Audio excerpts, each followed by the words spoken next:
So, Jason, is it wise not to bet on Major League Soccer?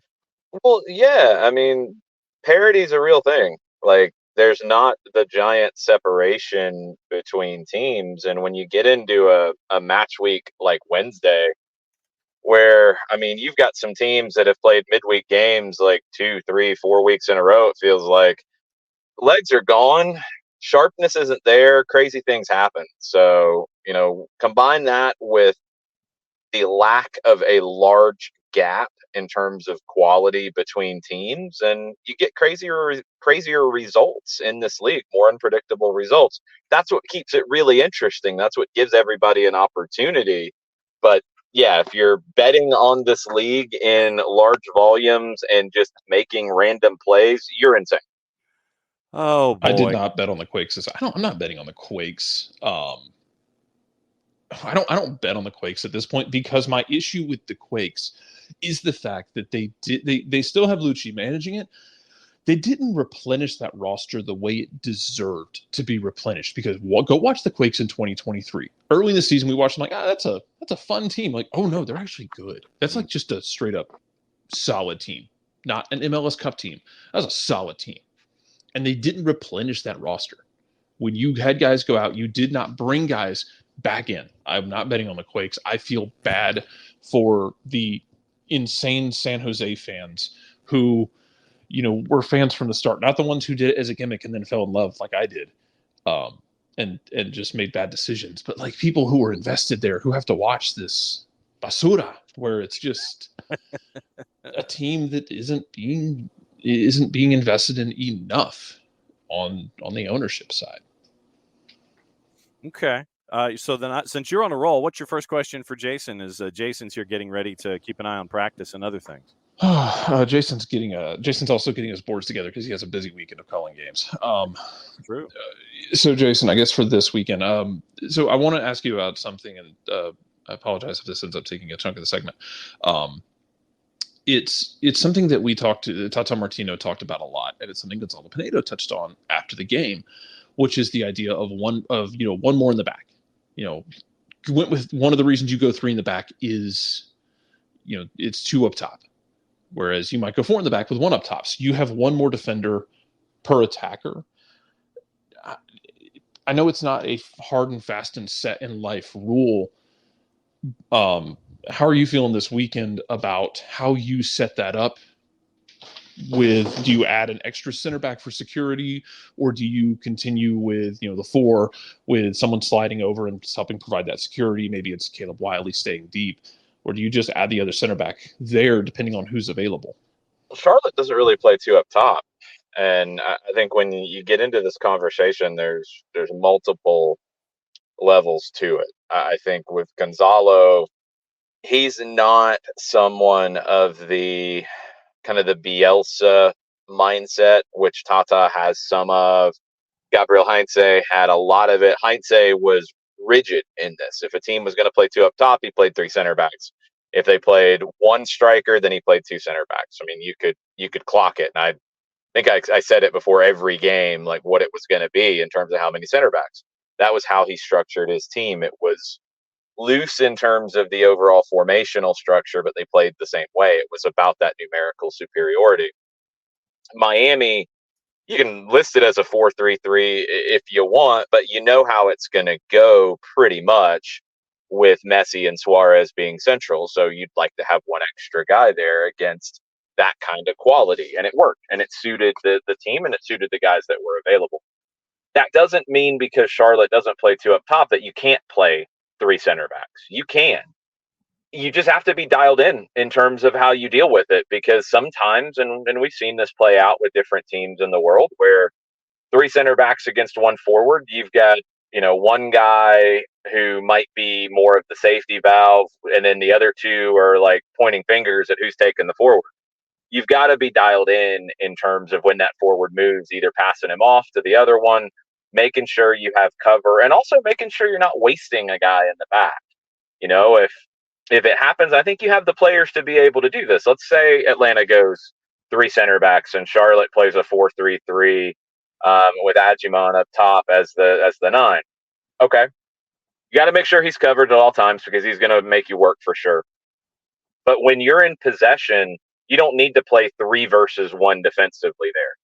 That's when a Braum or Gregerson can step up and be an additional central midfielder, an additional 6 in front of the 2 who would have the 1 forward covered. You've got the wingers, your center backs aren't dealing with. So you can make it work. You just have to be in alignment and in conversation about how it goes when you have the ball, so you're not wasting a player defensively when you need them in the build-up, because just like you want numerical superiority defensively, you want it offensively. You want it in parts of the field. So if you have 3 versus 1 in the back, you're not going to be able to get that numerical superiority in other places. You've got to find a way to make that work. You have the players who can. Braum can step in and play as a second 6. Gregerson, with his ability on the ball, can step up and play as a second 6. If Williams is in the middle, you would keep him there for the most part. But look, if the rotations happen and he steps up to play as a second 6, he can do that. These things can work. I think the balance for Gonzalo this weekend is, you have something that worked really well. It worked really well against a very specific kind of opponent. Charlotte is a very different kind of opponent. Charlotte might come in to the bends and put numbers behind the ball, and it might look more like a 4-5-1 as opposed to a 4-3-3. You're going to need to have that adaptation in your structure regardless of what you pick to adjust to Charlotte, because they're going to be different. The other thing that this formation did, I think, it makes sense to lock in to the center backs and the 9 portion of it, but it allowed Caleb Wiley to be very free to get forward. I thought Caleb had one of his better games in 2024 in that position as a wingback. You haven't been able to get the left wing sorted out. No one has given you the level of performance that you've needed on the left wing. You've literally tried everybody. So, and we talked about this a while back, if you get down to the point where you're like, I don't have any other options at left wing. I've moved Saba over. I've played everybody who's a left winger. I moved Caleb up to play left wing. Tried everything. If none of those things work, just don't play with a left winger. And this is a way you can do it while still being strong. Not being defensive, not being negative, but being strong, with Wiley coming from that position, but from a deeper role. And also, when it looked a little more like a 3-4-3 or a 3-4-2-1, Almada can flare to the left. Thiago can take some of that space to the left. He's not a winger by any stretch. Saba's going to look more like a winger in this kind of a shape by flaring wider to the right. But Thiago can occupy the space to the left of the middle and still give you the balance that you need. And I think that's the number one thing that came out of that game against Miami, was even with the change in shape and the change in personnel, I thought they looked very balanced when they went forward. You had options on both sides. You had plenty of different ways to play it. And I thought it worked really well. What concerns you the most about Charlotte these days? They're a better team. I mean, they're just a harder team to break down. Going into Red Bulls, they had a string of clean sheets. Kalina's in great form. He was my vote for player of the month with the number of clean sheets that he had. He's been outstanding. And that defense is dialed in to what their manager wants. They're going to start from there and be a much more difficult team to break down. And they're going to come in on the road, and they would be very, very happy with a draw at the Bends. They would have no problems taking that point back up the road. And that's a mentality that has to be understood a little bit better. There's an interview coming out in our History of Atlanta Soccer podcast series, should drop today, with Daniel Rios. I had a chance to talk to him about the rivalries in general, but we talked a lot about Charlotte, obviously, with his time there, and Nashville with his time there. But one of the things he said that has stuck with me, and it's just good to hear this as a reminder. When you're in a rivalry game, of course you want to win. Your fans want you to win, in these kinds of rivalries where we're talking about Charlotte, we're talking about Nashville. In some parts of the fan base in the region, you've got areas where you'll have Atlanta fans and Charlotte fans who are friends and right next to each other, and they're going to be talking trash to one another. And, Rios talked about it with his time in Guadalajara with Chivas. Atlas beats Chivas. Atlas fans are going to make fun of the Chivas fans. You don't want to deal with that for the next week. Right. But the important thing about this, and this is what we forget here in this country, and I think it's something we've got to understand in the way the game gets played. If Charlotte comes down and takes a draw, they're going to be happy. If Atlanta fights back, let's say Charlotte gets the first lead and Atlanta fights back and gets a draw out of it, you're not going to be happy, but you can't lose rivalry games. Right. It's a difference. And look, we don't have this in college football. We don't have this in the college football rivalry games where, you can get to a point in the game. And if you've been around this game long enough, you know this feeling. Your team is playing well. You're controlling things to a certain point. But, man, you could sit there and play for 3 more days and you're not going to score another goal. It's just sometimes you get to that point. It's like, you know what? We better protect what we have. When you just flood numbers forward because we're here to win, that's what we do, rah, rah, rah. And you flood numbers forward and give up 3 goals. Like, it's worse. In a rivalry game, you've got to make sure you come out of there with something. Now, at home, the onus is on you to win. Don't misunderstand me. Don't put words in my mouth. Don't twist that around. But to understand Charlotte's mentality here, of course they're going to come down to try to win. They're going to have a strategy to win this match. But they're going to be very happy with taking a draw out of it. And they're going to play that way at times. And you've got to find the way to break that down. This is a much better defensive Charlotte team than we've ever seen. Jarrett, go for it. As far as how you set up the attack in a game like this, and I'm glad you talked about Charlotte's defensive organization. When you're putting together the strike setup, let's assume that you talked about it in the lead up to the Miami game. You want guys ideally 60 minutes. Now, I don't know if GG's 60 minutes. I can't imagine that he is. No, neither could I. I'm trying to be generous here. Yeah. Is it Rios or TRA that you're going with, and what's the thesis for each one as to why you would take one or the other if you're going up top? If he is able to play 60 minutes, it's Jamal TRA, because he is just in great form. He has been all season long, even with injuries. And he's such a hard worker as that 9. He can, in this kind of a shape, if you play the 3, whatever you want to call it, honestly, and this is why I hate formations, because you could call it a 5-3-2, you could call it a 5-4-1, you could call it a 5-2-3, you could call it a 3-4-3, you could call it a 3-4-2-1. All those things are pretty accurate. It's all stupid. So with TRA as the true forward in the shape, how many times against Miami did he run for 2 guys? Mm-hmm. He's just a different player. He's different than Rios. I talked about it when Rios was signed. He's always a player that I've wanted to see in this team because I think he has always been underrated. Nashville should have played him more. Charlotte should have played him more. He's here now. He is a great complementary 9. So playing the 2 of them, you could do that. You could play a 3-5-2 or a 3 or a 4-4-2 like we've seen with TRA and Rios. Rios is going to drop in. He's a little more technical. He can combine. I think he's really good at understanding shape and positional balance.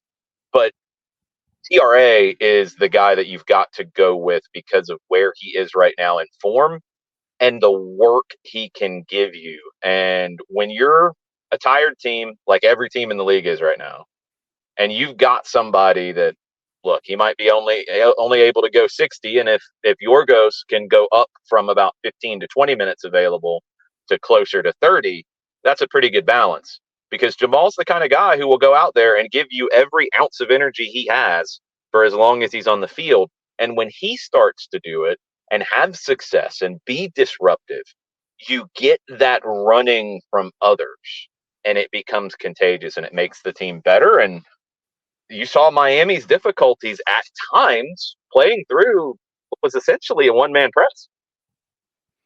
Yeah, Jamal's motor, and I know that we talk about motors in a lot of different sports, but you'll be looking at the wide shot when you're watching it on television, and Jamal could be 20, 25 yards away from the keeper who's about ready to introduce the ball from inside the 18. Jamal's ready to buzz the tower. I mean, Jamal is ready to sit there and run his you-know-what off to try to give somebody something to think about. And he's doing that all match long as he's got that kind of energy. And that is – it's contagious, I think, when you have that kind of display from someone like Jamal. It's like, hey, he's still running his you-know-what off. I think, I can still do that too. It feeds off of itself with the other players. And this team is one of the leading teams in MLS in distance covered, in miles, kilometers covered, in sprints, in intensive runs, all of those things. But every team, no matter if you are the fittest team and you are the most runningest team, when you see somebody go to another level, which TRA does, then you have to too. You have to. You have to match that. He sets the tone, I think, in so many ways. And it feels like every game, that effort from him and that ability to close down with his length, he will catch some defender or goalkeeper by surprise by being able to get there when they don't think he can get there. It happens every time, at least once.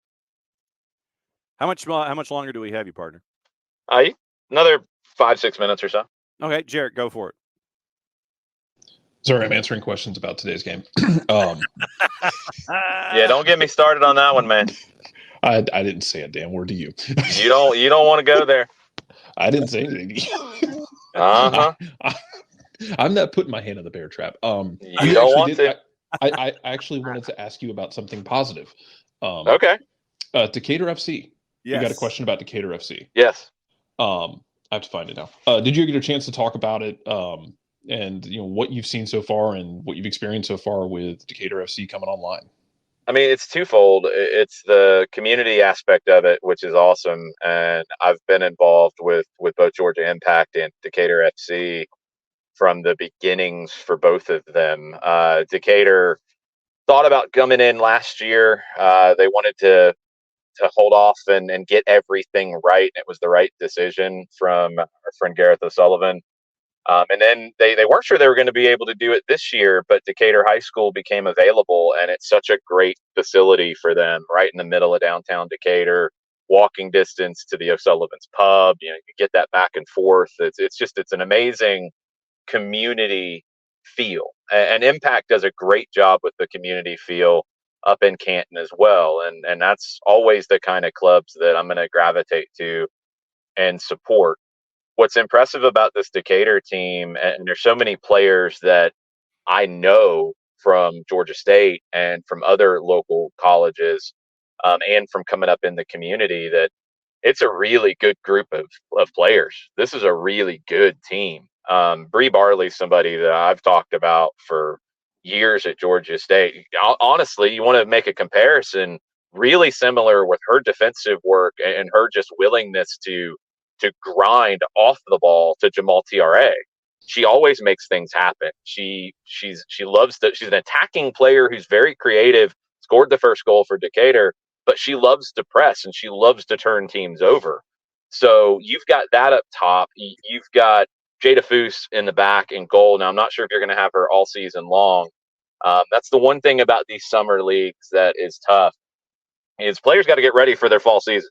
And sometimes, you have to take a break because they've come off of a spring season. They're playing in the summer. They're going straight into the fall. There's not really much of a preseason in the fall.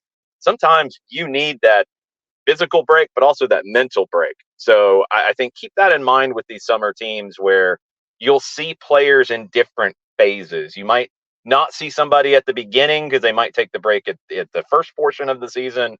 It might be later in the year that they take that break. So you've got just a number of really, really good players for Decatur. And their next home game is hosting Impact next weekend, which is going to be a lot of fun. Maddie and I are on the Impact game tomorrow up in Canton. They're playing Nashville Rhythm, who is the best team in the conference. I don't think Decatur's all that far off of them. And I'm excited to see Impact for the first time this year. I think they have a very, very good roster this season as well. Yeah. First of all, Bree Barley in my brain is still a freshman at Georgia State wrecking shop. It's weird that she's there's another Barley coming from North Gwinnett. Kendall Barley is also very, very good. Hey, I don't think people understood, no matter how many times we might have told them, that Georgia State team had an almost unhealthy level of fight in them. Everyone on that roster was ready to go. And I mean that in the nicest way possible. Because they've got that Spanish mentality, which you just don't see in American women's college soccer. And look, Decatur, the way that they're playing, and it's not just because they have Georgia State players, but their mentality is similar in that they want the ball. They're not just playing direct. They're not just playing vertical. I think maybe in the way that the game is evolving, there should be an understanding of where it's going. Possession teams still want to get vertical. Vertical teams might not necessarily want possession. There's two different aspects to this. Look at Liverpool, for example, under Jurgen Klopp and his evolution. They were a team that didn't really want the ball for a long time, and when teams made them have it, they didn't really know what to do with it. They turned into a much better possession team, but at heart, they wanted to get vertical. They wanted to be able to activate their pressing as well. Manchester City gets absolutely vertical when they need to under Pep Guardiola. The game is evolving to where you're not purely like, we don't play long, we don't play vertical, we only do this. No. It's all about situations. But Decatur has that mentality of, we want the ball, we're going to combine, we're going to try to work from the back to the front, but we've also got that scrappiness in us. And if the game is not there for us to control it with the ball, well, we can go be disruptive or we can go fight. And you just don't see a lot of women's teams in the United States at any level have that kind of mentality that Georgia State does. And I think Decatur will have across the season as well. Very, very busy day for you and Mike on different fronts. It starts off, the word has come out on social media, on the 280 character app, that there's something going on at 1:00 that you and Mike. Why are you acting like nobody knows what it is? I'm sure Jarrett's been talking about it for months. I'm more focused on the Why are you acting like it's a mystery? I'm trying to. Jarrett's been in training for months. He's actually got shoes that won't disrupt themselves and fall apart. That's what I was getting to. The fact he's been talking about it. This is no secret. Well, then tell Atlanta United to post it on Twitter sooner than 15 minutes ago. They don't need to post it. Jarrett's been talking about it. Good grief. He's going to do something ridiculous today. We all know this. Yes, that is Can true. It be? I don't know that it could be worse than trying to juggle out of the box while barefoot and then turning it over for an easy goal. That was the most disgusting thing I've ever seen on a soccer field. Dell, I do want to also point out, though, that you may be a good or bad influence, because I do want to mention that Madison Cruz is planning to do the Cherokee game with you, and then she has the full intention of driving down to Silverbacks Park for Apotheos afterward, doing the doubleheader. That's what we do, man. That's what we do. Absolutely. I'm proud of her. Yeah. I mean, she did unified and twos in Nashville and Huntsville, so. Yeah, no. So you being an influence, it's okay. So going from Impact to Apotheos is nothing, man. She did. That's nothing. That's the same state. That's the same metro area. Yeah. Mm-hmm.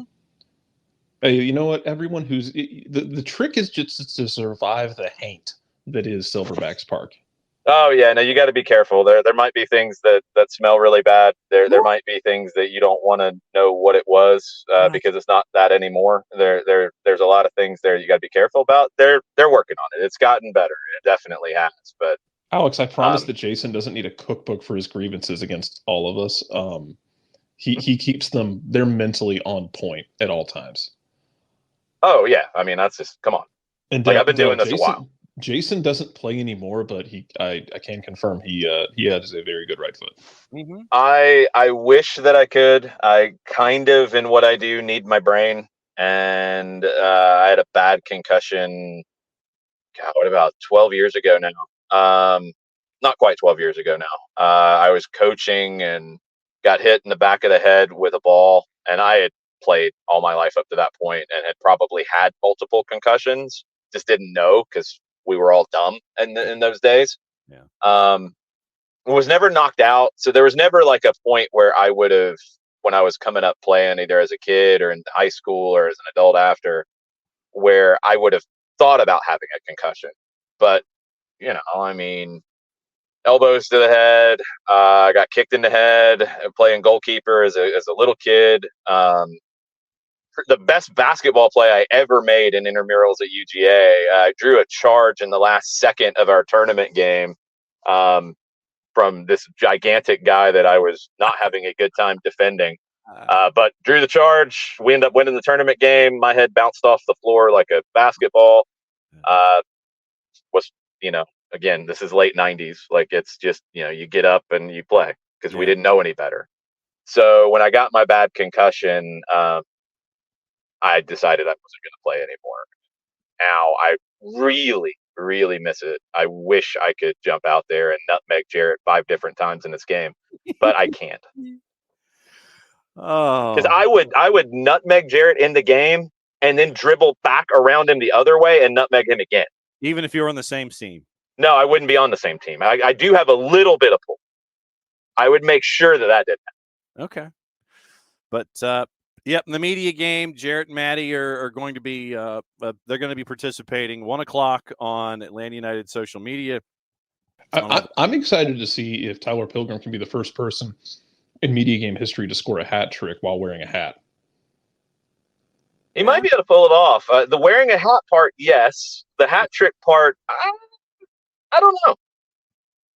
Yeah, so we might have to bring. Also, maybe Abe Gordon can actually score on a shoeless person this time. No, it's not going to happen. And there better not be a shoeless person out there this time. I'll tell you that much. Oh, my God. And then after that, Jason, we've got the twos at the fraction. Yeah, I mean, I'm here now, and then I'm going to go with media that we have with Gonzalo and player speaking to the media here in just a bit. Then the media game, then the twos tonight, then tomorrow afternoon, Georgia Impact, then the first team Sunday. It's a jam-packed weekend. Absolutely. So catch your breath, and we'll catch up with you soon, my friend. I just got to fuel up to make sure I have some good one-liners for Jarrett in the media game. Absolutely. This is amazing because I've been playing with Sheffield Saturday for a year now. Half of them are in this Twitch pitch right now. And they're able to confirm all of the chaos. Oh, yeah. No. It's going to be ridiculous. Something very, very dumb will happen in this game. This is my prediction. You want to gamble on something with American soccer? Here you go. There you go. Something very, very dumb will happen in this game, and it will be Jarrett's fault. Absolutely. Well, yeah, because up until I blew you out my can't shoes, argue that. No. Up until I blew out my shoes, the best part of that game last year was when I think Felipe turned it over in the middle of the field. Joe was out of his goal, and we stood on the sideline like, "Hey, Joe, you should get back." Because Bocanegra got the ball, looked up, saw where Joe was, and then just chipped him from half field. It was like it was a layup for Boca, and we just stood there like, "Hey, you should get back." He's not going to get back. No, he's not going to get back. No, I about fell out of the booth on that one. Yes. Yeah. Oh man. So 1:00 start of the media match. Looking forward to it on Atlanta United's social media platforms.